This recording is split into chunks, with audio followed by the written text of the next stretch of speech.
Welcome to this new idea. I'm your host, Conrad Meyers. I am here in Vallejo live streaming with my guest, Nana Twumasi from Oakland, I believe, and happily having hoping to have a nice little chat despite the worldwide explosive circumstances with which we're all living under.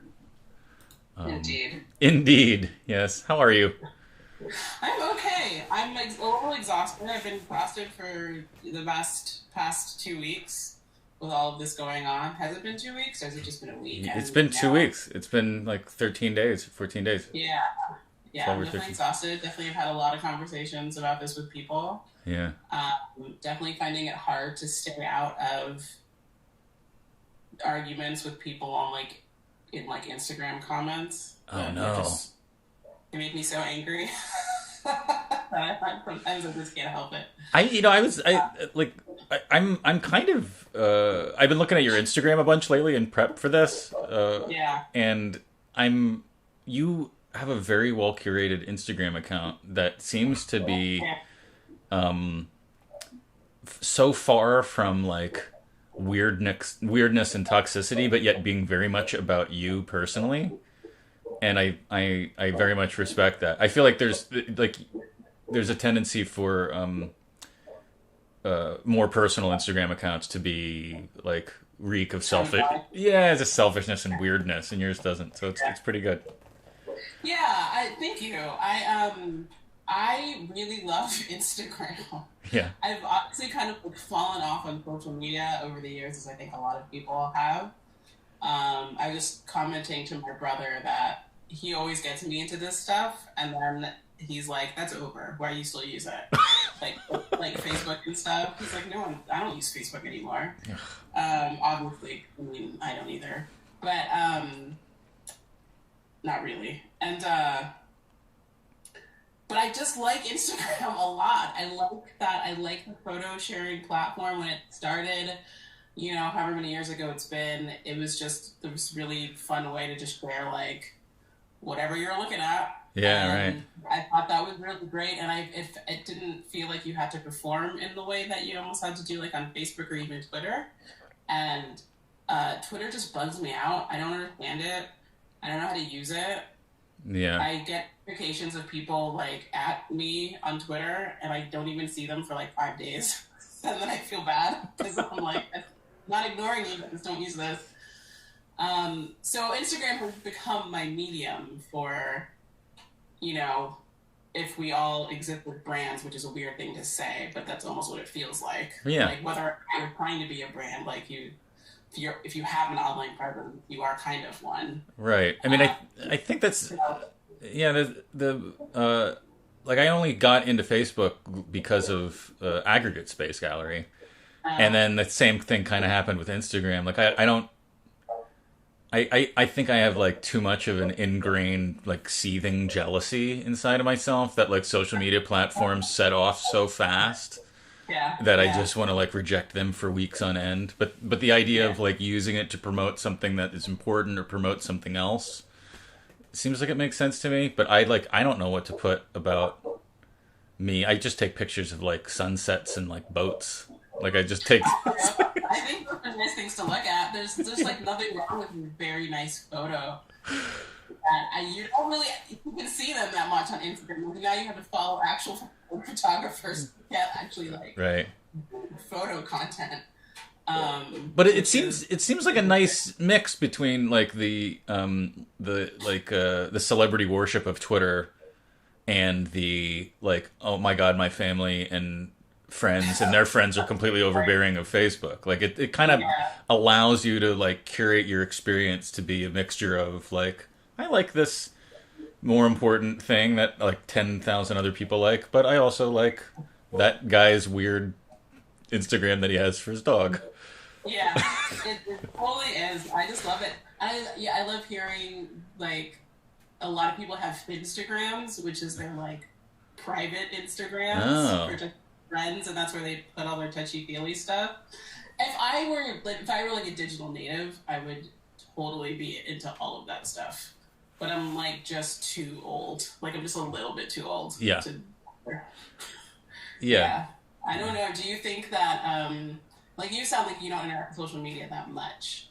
So, I mean, like, I have an Instagram for this, yeah. and that's just to like be a That's it. record. Just like this, Yeah. obviously. And then I have Yeah. my own, which I use to like Sunsets. friends, and then I don't do a lot of the aggregate stuff anymore. Oh, yeah. I prove it like it gets done with Hootsuite. It's like done by committee, Yeah. and so I chime in, and then I make sure that I like it. I mean, that's kind of Yeah. it's that's a weird thing. So I feel like you're better for it, but then my question is like, how do you interact with the people in your life? Because I feel that with my interaction on social media is kind of sharing what's going on with me, but it's also a way for me to stay connected to people who I like. I'm very bad at like calling people. Right. There's only like 3 people I call regularly. Very Same. bad at like staying in people's lives. So um, I definitely use it for that. I definitely use it to like just be like, "What's going on? How are you? I miss you. Whatever." Oh. Yeah, Yeah, I no, I mean I think I call those people yeah. or text. I text. I have a lot of like long running joke texts with friends and family. You know, Yeah, I have some like improv leaning friends that are okay with like complete ridiculousness, out of character, bizarre text messages.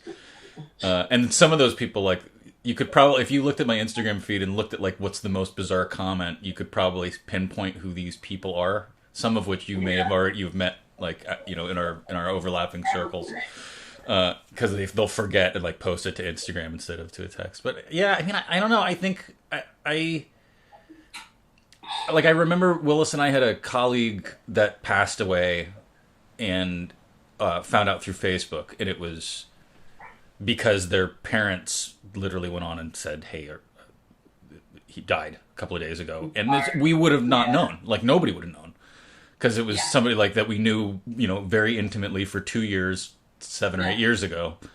And yeah, so, like when that happened, I was like, "Well, I can't get rid of this. I have to like pop in every once in a yeah. while That's just the to make thing. sure." It's so strange. It's the thing with like calling and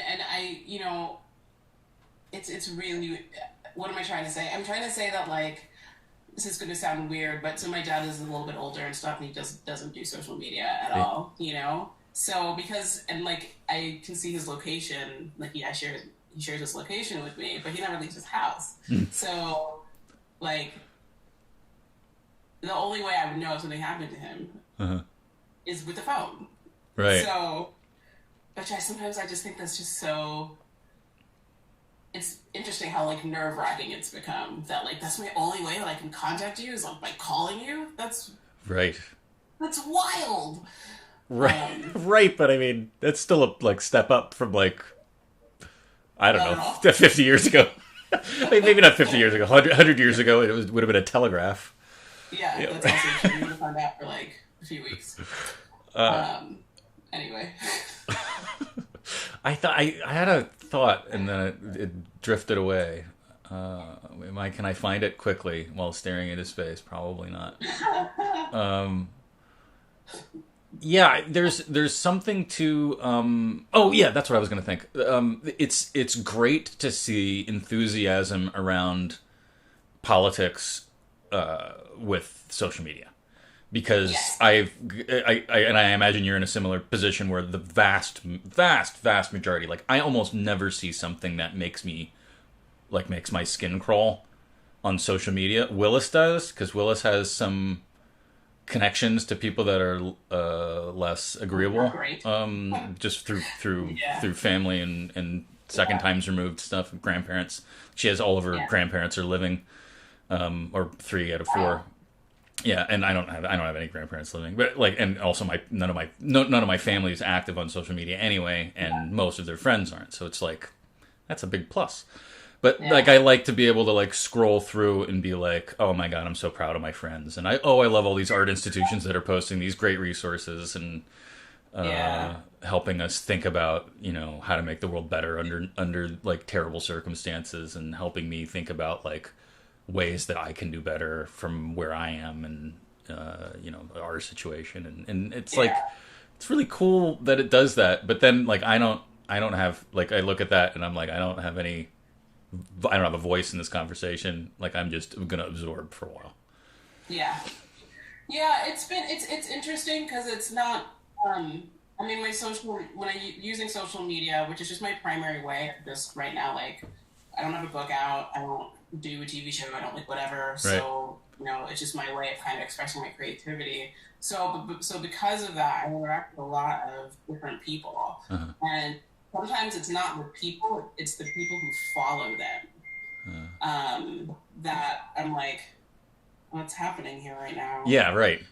Um, But I and think yeah. that's when I get a little like that's when like my central like local feed is mostly people that I'm like, yes, we're sharing information, Uh-huh. we're like on the street, this is great, we're taking care of each other, and I'm so sorry, and No. then No. but yet it's then there's other people who just are not quite as engaged. That is makes it a little bit scary. Like things that are like I'm a really really big Pearl Jam fan, Uh-huh. and so I will they'll post things that are very politically active band, Mm-hmm. very anti-racist, but some of their fans like don't get Right. it. Like they've never gotten it in like 20, 30 years of Pearl Jam existing. So you go there and like be like want to post a comment that's like, hey, thanks for posting this, and then you get a lot of like racist people who are like, you know, George Floyd was an alcoholic on meth when he Oh died. Who Jesus. cares? Like stuff like that. So it's hard for me to not interact with it unless I kind of like shut myself off from all the other things that I'm interested in. Uh, Which doesn't feel good. I had a similar anxiety issue with I'm a big Nine Inch Nails fan and Nice. and have been I mean for as long as Yeah. they've existed, and Yeah. I started to notice that like I would go to their concerts and be like, oh my god, I'm not one of these people. It would like start to get it was starting to get really bad, and then they did a tour with Saul Williams, and it caused like this Yeah. huge thing. I can And only imagine. I love that album too that Trent produced. yeah, the Guitar Dust So album. But I can his only fans like went imagine. crazy, and he was like, "Shut the fuck up! Like if you can't handle that, like he like went after them, and a bunch of like fan boards and like fan boards like disappeared, and Yeah. like it created like this whole thing, and it's like, oh, good. Now I know where he stands. Racists are amazing. Yeah, yeah, That's the biggest revelation I've been having these days is that like it's hard to see all the hate, but I'm like, great, y'all can out yourselves, and we all know to avoid you, so yeah, that's great. And the kind of like cognitive dissonance they maintain to preserve their idea of the way that the world works yeah. is like the hoops that they jump through are. I almost wish I was that skilled at Right. doing that. My life would be perfect. Well, I think and also um, there's like a ramp up like over the like my lifetime Yeah. of like and maybe it's just my growth as a human being and like my movement from like rural Pennsylvania to the Bay Area, like slowly by hopscotching cities. Uh-huh. Like I feel like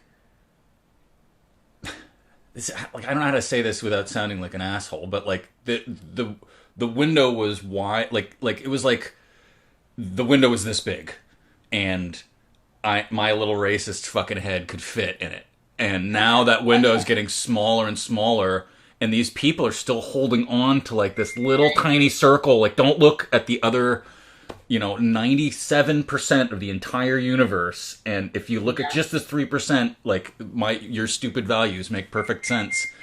Yeah. And I I feel like this past week, like that went from like 20% to like 3%. Like there's like almost nothing these goofballs can look at that isn't going to continuously reinforce their worldview. And like it's like CNN or something had something like 90% of people agree that what's happening needs to happen. And I'm Yeah. sure it's CNN's audience, right? It's not Fox News' audience, which is probably Right, like fifty exactly. fifty. But there's still that suggests that there's something that like, and uh, what's interesting is that at this time, our lives have been interrupted. So there's no You can't go outside and amuse yourself. Yeah. You can't. There's no sports if you're a sports fan to Right. watch. Or movies or art openings. Yeah. Unless you're what? Oh, or movies or art openings. Yeah, Yeah. there's nothing that you can go out to do that's new. So everyone is just being forced to engage with this on their screens, on TV, or whatever. And I feel like, we're seeing, this isn't my idea, but, we're seeing on a large scale, people are finally realizing, like, oh, this is actually a problem. Because they've never had to actually deal with it, Right. or witness it. Their whole experience with it has been like, oh, some protesters shut down a freeway. I heard some guy died in Minneapolis. Oh, but now they're actually having to see it because they cannot avoid it. So there's nothing else to do. Right. So I don't know. I tell myself for years that like everything happens for a reason. Mm-hmm. That's how it's been in my life, and I'm feeling like that maybe is what's happening right now. And let's make it unacceptable to be racist. Finally. Yeah. Right. Assuming that we can like fix the jokers that are still act like. I'm not interested in fixing them. I'm just interested in catching the people who seem to be on some kind of like edge for some reason, and also just not continuing to perpetuate it. What do you mean by edge? Huh? What do you mean by edge? There's some people I think who, and this is just like thoughts, I have nothing to back this up with, but it's almost like the way that they say that new white supremacist movement kind of tries to find white males, like they have all these online forums and stuff like that to try to like convince them somehow that they're being wronged. Oh, and then right. To join in their their stupid little movement. Right. So I feel like it's more about trying to get at those people and saying, hey, actually, like, they're hateful. Right. Everything else, while, there are problems in the world, of course, like, you can at least help us do better. You're not disenfranchised just because you're a white male. Yeah. Do you think social media... Oh, I'm sorry. You know what I mean? No, I do. Do you think social media has, especially like Twitter, Facebook, Reddit, like places where there's like an ability to generate a mob mentality with 1,000 people? Like, do you think that is has forced this to be like to have to be addressed? Like, I'm sure all those companies predicted this because they would like if they do research. They could have seen this coming, right? Yeah, I never really thought about it from the company perspective, but yeah. They at some point must have been like, you know what? People are gonna like only associate with people that have their really, really strict and closed-minded view, and they're gonna think that that's the only people that exist in the world, and they're gonna use that to reinforce their dumbass ideas, and then nobody's gonna be able to talk them out of that. Yeah, but now. Yeah. Now I'm just like, it's so much. And like people will say, oh, you can't bully someone who doesn't have the same ideas as you, or you can't, call everybody out all the time just because they don't have the same idea. But I'm just like, we're not talking about different kinds of jellies. If you don't like strawberry, it doesn't affect my life in any way. If you don't like black people, this is a problem for me. So it's not bullying. I'm actually just trying to defend myself from you. So there are two kinds of people. The people who would just say like, you're bullying me, I'm going to shut down, leave me alone, and block you, make my page private, whatever. Right. And then I have found there are people who generally do want to have conversations. Yeah. Whether or not a person you want to devote your time to conversing with that person is like up to you. But there are people who, I don't know, it's probably 50-50, but like I think there are people that like we hope that do honestly want to have genuine conversations, and they do honestly want to try to figure something out. Right. Because they don't understand why things have gotten so aggressive right now. Right. And they're trying to like rectify, like, what if it's really as simple as I thought it was, nobody would be this mad. Yeah. There wouldn't be this many people in the street, so maybe I'm wrong. Well, that would be great. I think that's optimistic. I don't know. know. If that works for like 100 people, I might just be happy with that. I mean, I just like, yeah, I definitely have. There's been a couple occasions where I've been commenting on someone's thing, and I don't want people to think that I'm like this crazy person who goes to comment on everyone's threads on social media, because I don't. But sometimes I just see something that I'm like, are you? That's not right. Like I can't help it. Yeah. And you know, after some discourse, it'll just be like, well, I didn't mean to offend you, or you know, thanks for explaining that to me, or whatever. Right. Yeah, I mean, I cite all of I remember at least a dozen moments in my life where I said something in front of somebody that was like, hey, you can't, what you just said is so ineffective and inappropriate, and this is why. Yeah. Like, especially like 17 to 20. Like, there was a Yeah. really brief period of like when I was leaving rural Pennsylvania and moving into cities where people like were like, I don't know I don't know why that is okay where you came from, but it's not okay anymore, and you should really figure out why you would like say that. And it wasn't anything hard. It wasn't anything like really, really harsh, but it was stuff that I would never say now, and I would be embarrassed if people like, you know, and I cite those as like major growth moments of like, oh God, I didn't think it was Well, yeah. yeah, right, Just, you know. it didn't. It wasn't any. It was where you grew up. That is what things. That's how things were done, and how people spoke. And like, you either are willing to take that feedback or you're not. Right. And it's like seizing the discomfort and like being like, I'm uncomfortable, and that means I'm learning. Like if I'm anxious and if I don't know if the next words out of my mouth are going to cause a problem, then that's probably good, because that means that I'm going to learn from this moment and accepting that. And I think it's like there's the like, I mean, racism is so irrational. It has to be fear based and ignorance based. And if those two things are, I mean, we know those two things are reversible in humanity for the most part. And it's like there needs to be a momentum, and there needs to be a landslide of thought that at some point is like, holy shit, I've been an asshole. I gotta Seeing it the wrong way. Yeah. You know, I mean, it's someone I know, and maybe they'll watch this and remind me of who it was, but posted something that was like, the majority of white people don't even have any friends of color, a black friend or any friend of color. Like they just have no, or they only have one. They have one friend of color. Yeah. Who may or may not be black. So if that's where we're starting from, honestly, you can change minds by just being someone's friend. Yeah. That's it doesn't really take that much. If you can get someone to care for you as a person, then you can say, look, this is my reality in my life. I want you to understand this, etc. And you can change their mind. That's all it takes. It's not that hard.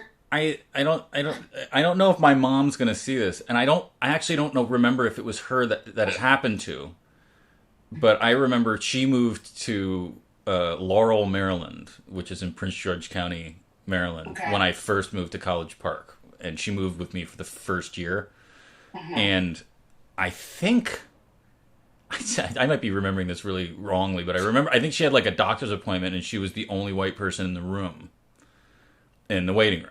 And it was the first time, and she was like 47 or 50 or something like that. And the first time she was ever in that situation. And she said something like, I can't even imagine what that would be like, because like every black person's been in that opposite situation, and I'm 50, and that's the first time that ever happened to me. And like, that's a major thing. Like, it's a major thing. It's a huge, growth moment, and it's incredible. Right. So anyway, I don't know. That maybe that didn't happen to my mom, and that's like from a comedian's story, and I'm just remembering it being with my mom. Whoever it happened to, good for them. No, that is not your mom. Yeah.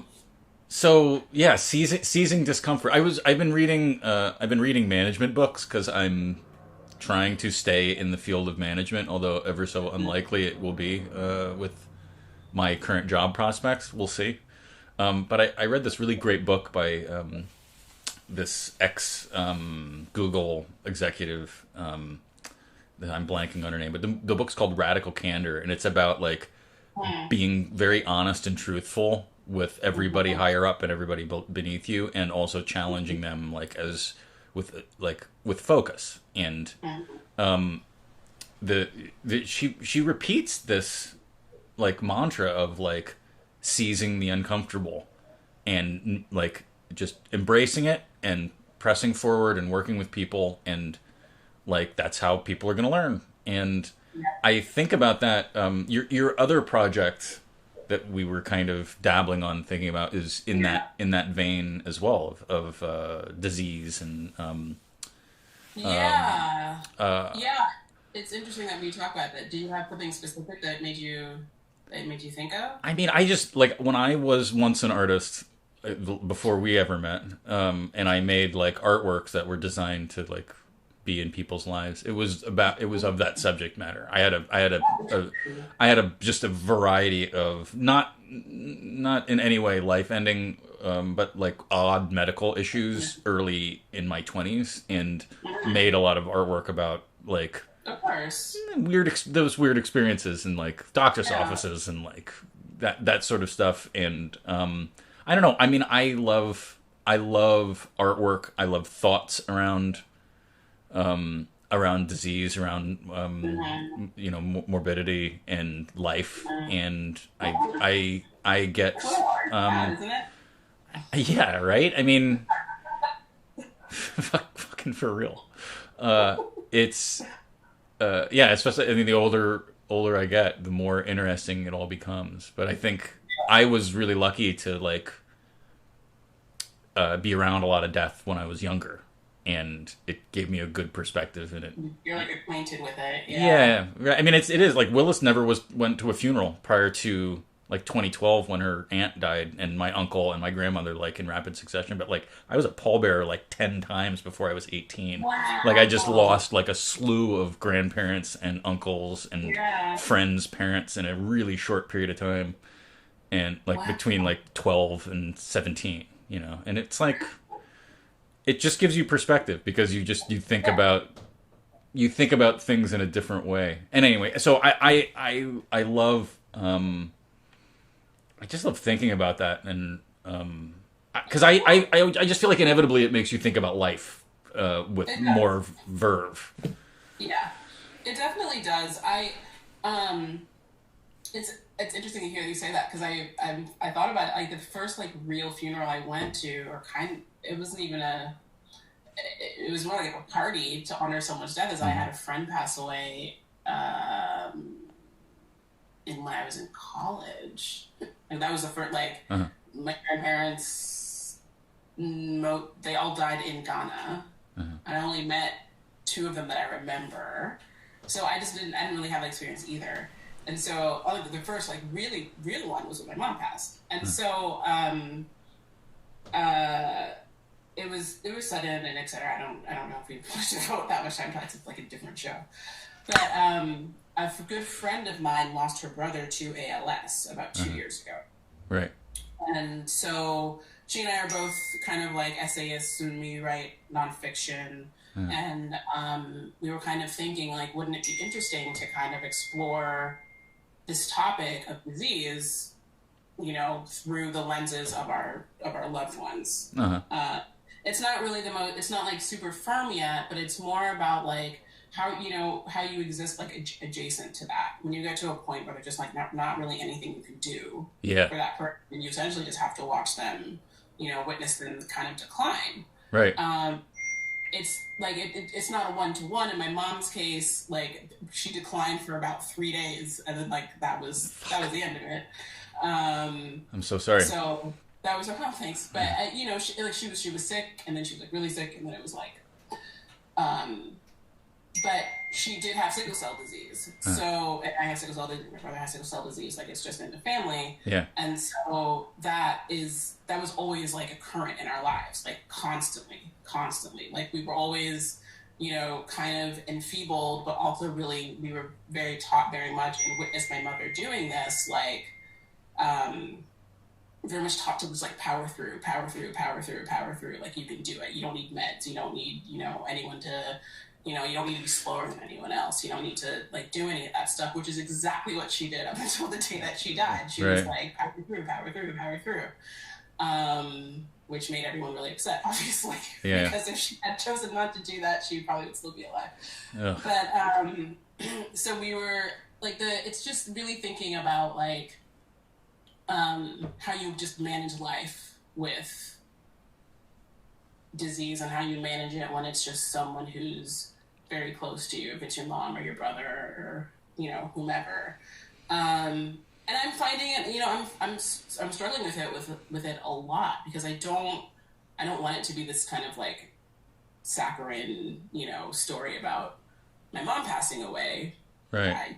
There's probably $500 about that topic alone. I'm not making light of it, but it's true. Like, Yeah. you know, there are, and everyone, there's hardly anyone who doesn't have a complicated relationship with their parents, you know, or especially their moms. So Yeah.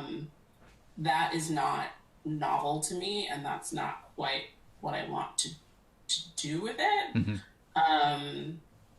And the friend I'm working with, I don't think that she quite knows either. She probably has a clearer idea of it in her head than I do, but we're still just not sure. So yeah, I don't know. If anyone listening has any ideas, feel free. I mean, I think, yeah, I had, so my mother's mother was dying my whole life. She ended up finally passing when I was 18, I think, but Wow. she had her kidneys failed when she was 42. And so she was just And so like, she got a kidney transplant from her sister, mm, and was so I that was like when I was 5 or something like that, or 4 or 5, and then managed to like be okay, and then just like it was like she had a stroke and then recovered from that over a series of years, and then had a heart attack, and then had a triple bypass, and then the kidneys started acting up again. And so it was just like I knew my grandmother through the hospital and through my grandfather like slowly grieving her slow death, and like it was again it was perspective, right? And like then she lost her son from AIDS before she died, wow. you know, and it was like, I can't imagine. right, yeah, but like that's the trajectories of death, like Yeah. they don't care about their surroundings, No. and it's like I like look at that as such a valuable lesson, like that, like you could suffer for 20 years Yeah. and live on, or Yeah. you could like my closest uncle just died in the yard, like nobody knows why. There's an assumption that it was an aneurysm, but like was watering the lawn and just died immediately. You know, and it's like he was in excellent health. Yeah. You know, he was in excellent health. He was like 64, I think 65, something like that. It's something in that Yeah. range. And you know, I mean, it's just that's horrible. The other ones are horrible. They're all horrible, but they're also like,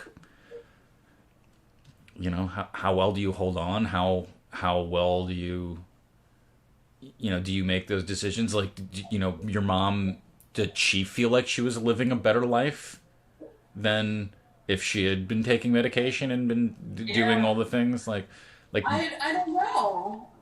I mean, the what's interesting about it is interesting in my case, because I don't want to speak for the friend that I'm working with. But I think a little bit where you have people who were fairly active, fairly ambitious. My mom was fairly ambitious. She was never not doing anything. uh-huh. You know, at like late in life, she got like a nursing certification, so she could get paid to take care of my grandmother. Immigrants are just the best. They're like, I will figure it out. Wow, that's amazing. So, she was just never not doing anything, and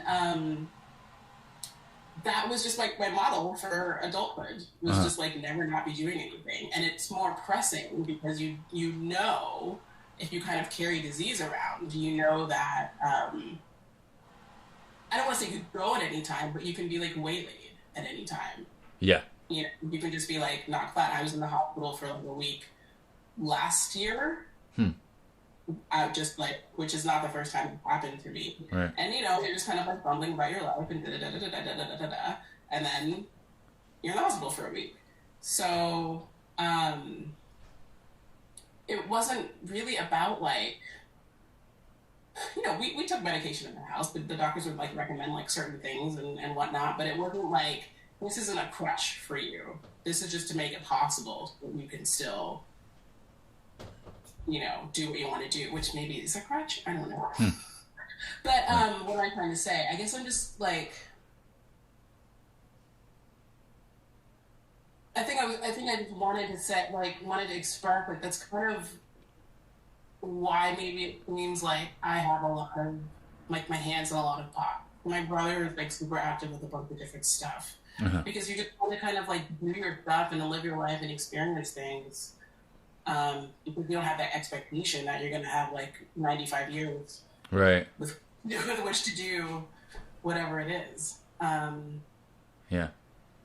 Yeah, so like I just when I think about like just kind of like living with a disease like that, that's just what I think about. Like you're kind of just wanting to like get as much done as you possibly can, and whatever. I might live till I'm like 102.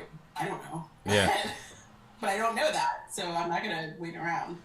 Yeah, and you have a different level of insight than somebody who that doesn't have that genetic connection and have that experience. Someone who's mostly healthy, and then something happens to them, whether it's cancer or any other an accident or any kind of other thing. I've noticed that when that happens to people, they definitely handle it differently because they're not used to being infirm. They're not used to being enfeebled. Yeah, and so they have to completely change their paradigm. Right. To live their life. I've talked to people like that, and I come off as insensitive because I'm just like, what's your problem? Right. Yeah, but I mean that's it's the uncomfortable laughing. Yeah. I feel like I have a couple of friends that have had chronic back problems their whole life, and people that are like my age that are starting to get back problems, and I'm like, get used to it, buddy.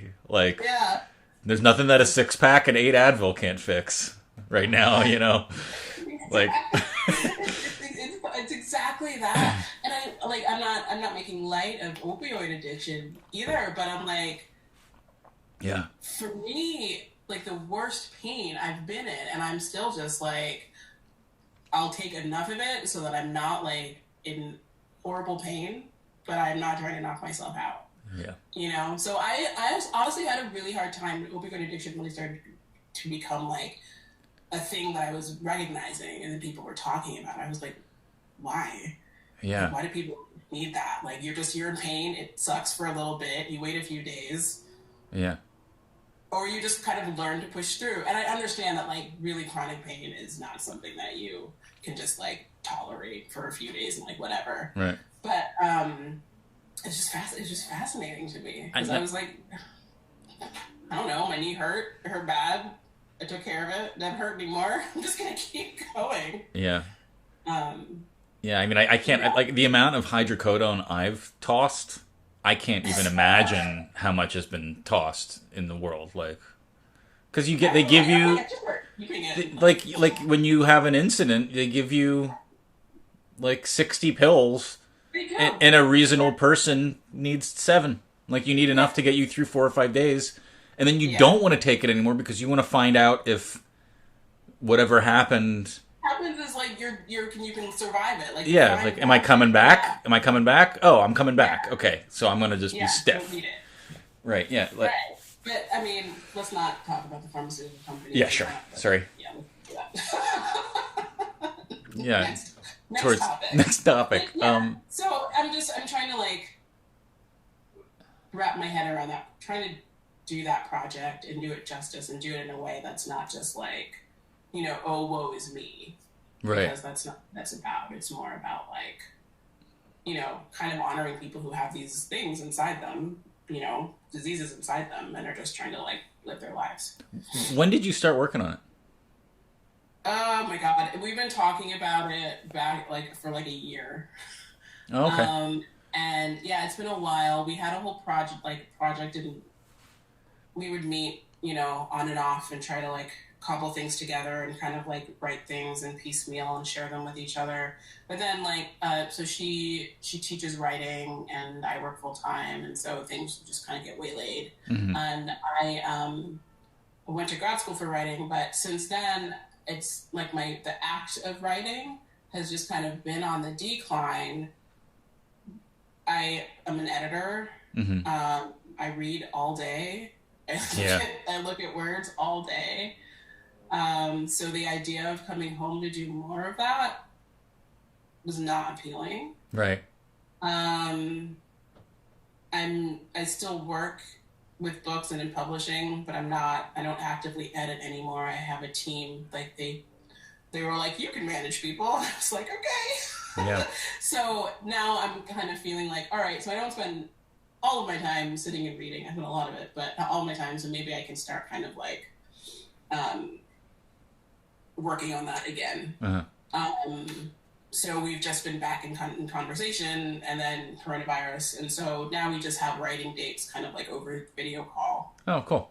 Um, yeah, so that's just been in the past, like, honestly, past few weeks. And I've been writing on my own and taking notes and but what I'm experiencing now is just this, and other artists, I'm sure, you or anyone else has felt this, where if you've like not been practicing something for a while, um, the muscle kind of gets atrophied. Yeah. And then now I just have this like crippling fear that I'm like not good. And Oh so God, I and don't. then you're just like, I can't produce because I'm like, it's not good. So why bother? And so now I'm in the phase where I'm like trying to get out of that, but it's challenging because I scrutinize everything I write, even when I'm just taking notes. I'm just like, oh, it's trash. Ugh. Yeah. So that's what's happening now. I'm hoping that like maybe later in the year we can really get it together. Put like in. We don't really have plans. We don't know if it's an essay. We don't know if it's like a small novella. It's not. Wouldn't be a novel though. Hmm. Would it be fiction though? But That's pretty yeah. exciting. I the getting back on the horse thing. I mean, I don't know if that I'm older or if that it's actually a thing, but like there are certain things where I like start doing it. I'm like, have I always been this bad at this, or was I just Yeah. too naive to know that I was bad at it and just did Yeah. it anyway and didn't like notice that I was bad, which I think is more likely the case. Like that, I was just like a ball of confident energy Yeah. 8 years But most ago. people are. I mean, I realize that most artists, musicians, not whatever. Like, yes, there's a 90% of it is skill. 90% of it is you obviously have to be good, Uh huh. like technically good at doing the thing. But the rest of it is just trying to convince people to get on the train with you. Right.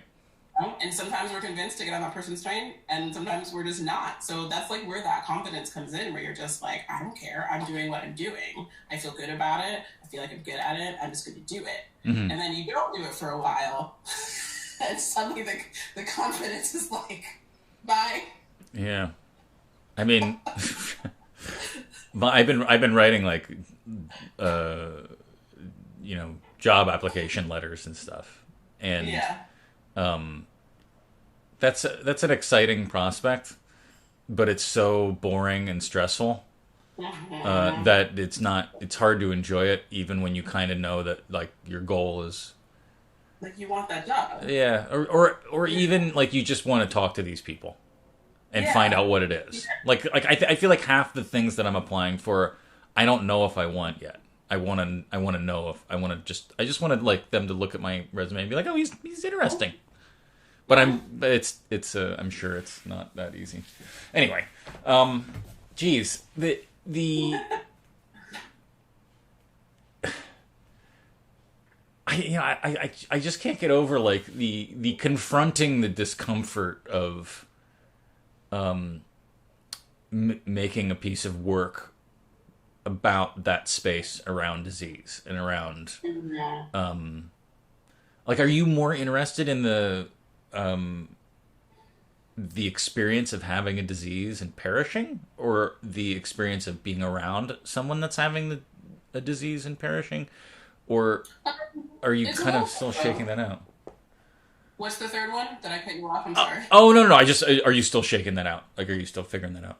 Yeah, I'm still figuring it out. I'm honestly still trying to figure out the story that I want to tell.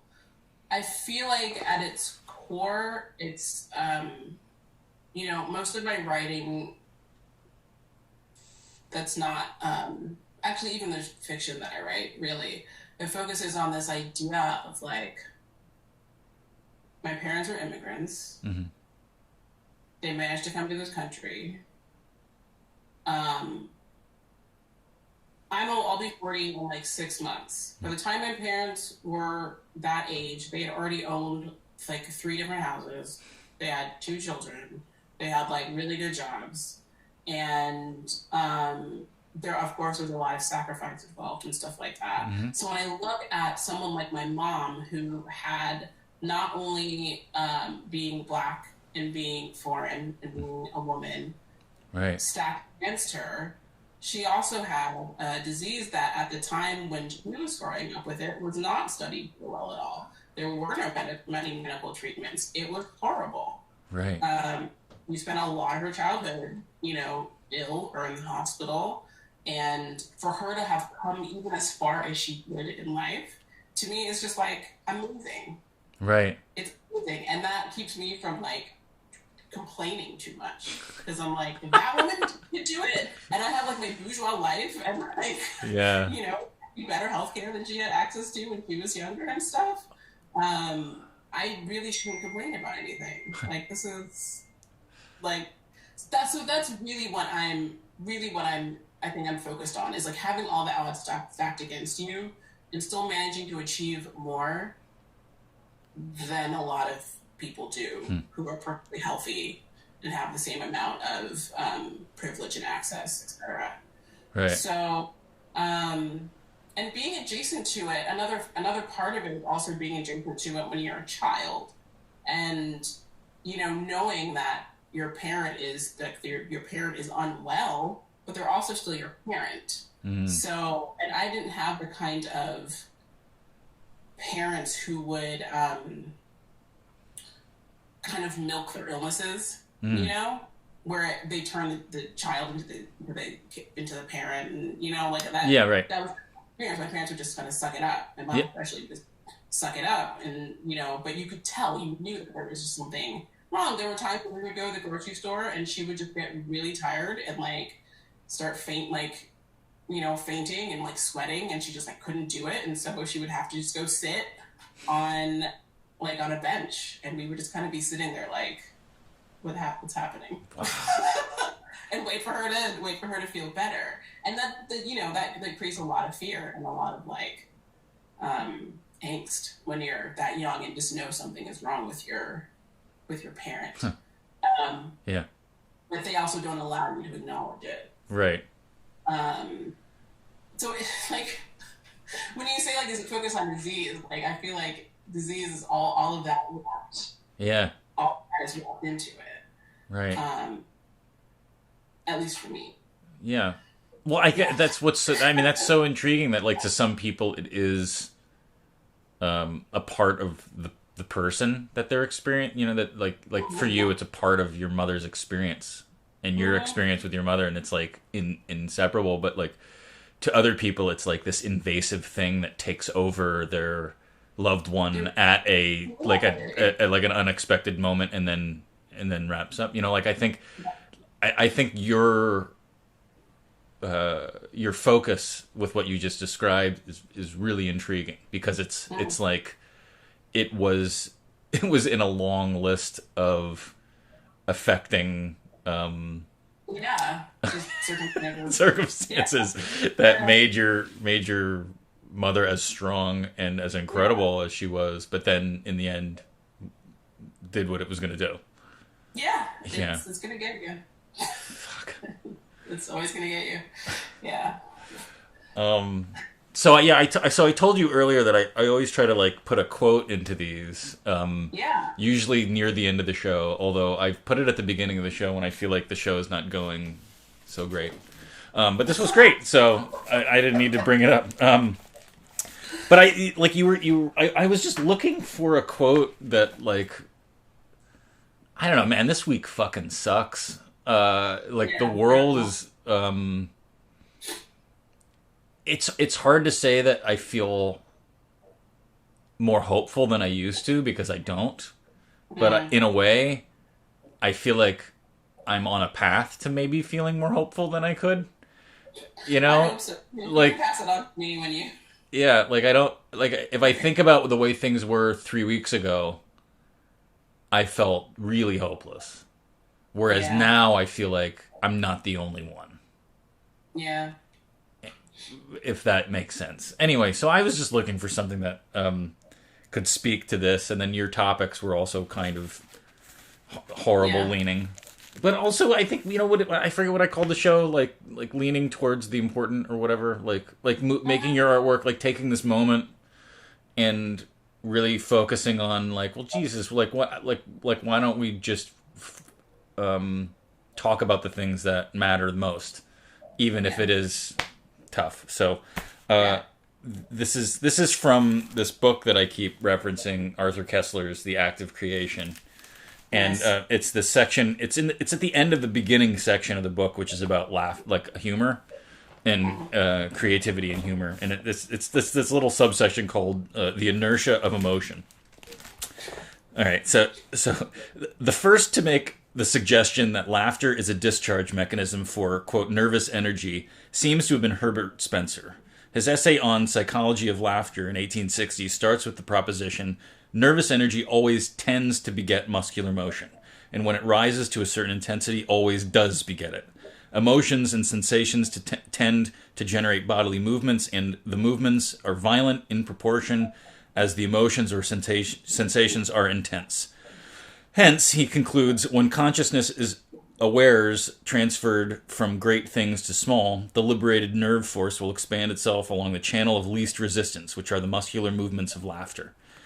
The details of Spencer's theory, part of which Freud incorporated into his own, have become obsolete, but its basic thesis that emotion tends to beget bodily motion has not only been confirmed, but has become so much of a commonplace or contemporary neurophysiology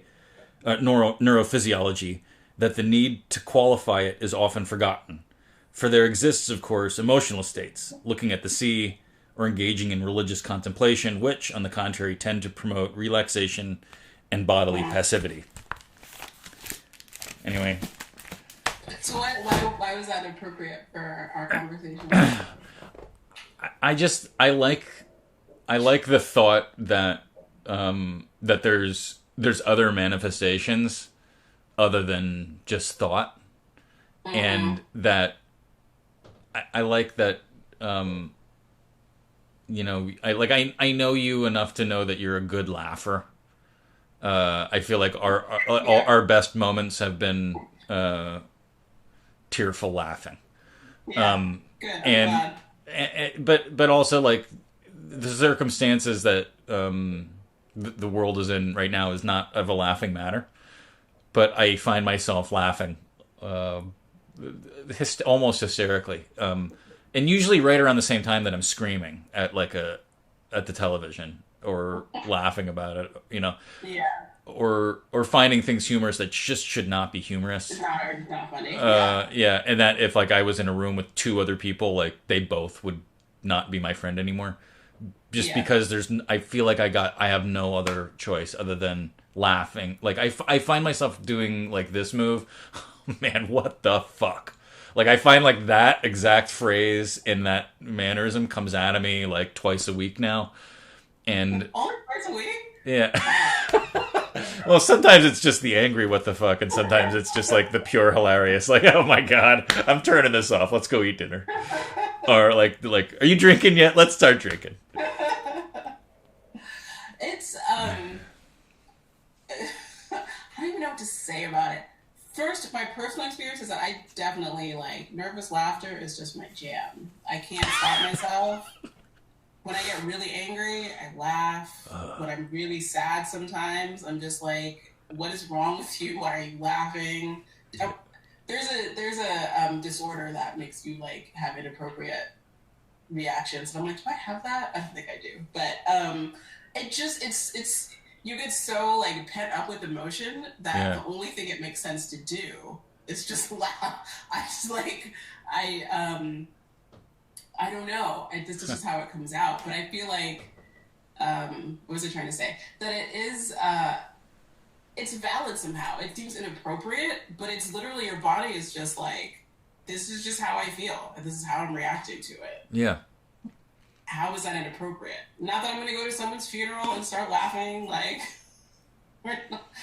I mean, someone tells a joke, but like, you know, it's just when you're so high keyed with emotion over something that it's like ridiculous, like, oh my god, President did something ridiculous again. You're angry about it, but it's so absurd. Yeah, I think my favorite funeral moments or wake moments or like whatever the service moments are when somebody tells a story that's so funny but gets 3 people in hysterical sobbing. Yeah. I like there's something about that moment of like the thoughtful people that like want to just tell if they just I remember this person was in this moment and it was freaking hilarious, and then the only other 2 people that were there can't handle it and take it like so far to the sobbing direction, and like and I love the way that quote the ends. He goes into much more depth about the passivity part of it, but I love that too. Like I love the conflation of religious introspection with like slow breathing and with just like, so that there was like it can be like calming somehow. Yeah, but it's like he uses it in such a way to like make it be like the opposite, like the religiousness causes the calmness. Mm-hmm. But I don't know if that's true, and I like thinking about like questioning that, like clearly the nervousness does cause the laughter because there's like nowhere to go, like you don't know where to go. There's no outlet. Yeah, and you got to just kind of laugh a little bit, and you do. And I think it's why people you admit like I'm really nervous, it still just comes out as a laugh. Yeah, it's like to say like people that love horror movies because they love the scare. They love what it does to their body. I am not one of those people, but like, I get it. Like, I get like wanting to have that experience. If I didn't associate that experience with so many other horrible things, I would enjoy it. Probably. I never understand. I never understand that. I know that getting body reactions makes you feel like it takes you out of your head. Yeah. And it, makes it real. I don't want that. Not in a murder scene. No, I don't want it. It's unpleasant to feel like you're about to die. I don't get it. Like, why do you want that? Right. Or whatever. To each their own. Yeah. But I don't know, comedy and horror just right next to each other. I mean, there's They really are. They really are. They really are, strangely. Yeah. Well, I think I'm gonna wrap it up with some light laughter. Nervous laughter. Thank you so much. Conversation. Yeah, thank you for doing this. No problem. I hope I didn't disrupt your week, the prep for your long week too much. And I hope that you can keep your head above water with the unending waves of horribleness that just keep washing over us all. I'll keep my Instagram rants to a minimum. Well, I'll just make sure to just smile and continue to celebrate how calm you seem from this side of Instagram. Good. I'm glad. It was really great to see you. Yeah. Thanks. You too. Yep. You take care. Talk to you soon. Bye. Thank you so much, Nana Twumasi, for talking with me today. our next episode of this new idea may be a little bit in flux. We were looking to talk to Jeremiah Barber on the next episode, which would be a Thursday. But I think we're going to reschedule that. And I guess we'll see what happens. But keep your eye on our YouTube. And be sure to subscribe to this channel. Watch some of the other videos if you haven't already. And I look forward to talking to you next time we host another episode of this new idea.